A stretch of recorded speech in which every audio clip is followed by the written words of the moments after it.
2 दिवसामध्ये एकनाथजी शिंदे साहेबांची फक्त आमची एक भेट घालून द्यावं आणि आम्ही त्यांच्याकडे आमची व्यथा जसे तुम्हाला सांगितलं तसे त्यांना सांगतो. 1-2 दिवसामध्ये तुम्ही मला फक्त बोलवा. फक्त आम्हाला 1-2 मिनिटं वेळ द्या. बाकीची तुमची मीटिंग जी आहे ती 15 दिवसात होऊ द्या. चालेल ना? घ्यायचं का माघारी? माघारी घ्यायचं का दादा? माघारी घ्यायचं का? तुकाराम बाबा तुम आगे बढ़ो.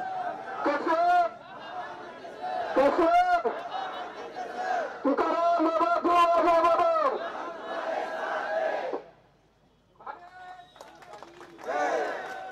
छत्रपती शिवाजी महाराज. छत्रपती शिवाजी महाराज की जय भवानी. जय भवानी. आताच महाराजांनी जे एक सूचना केलेली आहे, येत्या 2 ते 3 दिवसामध्ये त्यांना वैयक्तिक एकनाथ शिंदे साहेबांना या प्रश्नाच्या संदर्भात भेटायचं आहे आणि त्याच्यानंतर बैठक लावायची आहे. या 2 ते 3 दिवसामध्ये त्यांची एकनाथ शिंदे साहेबांबरोबर भेट घालून द्यायची जबाबदारी देखील मी स्वीकारली.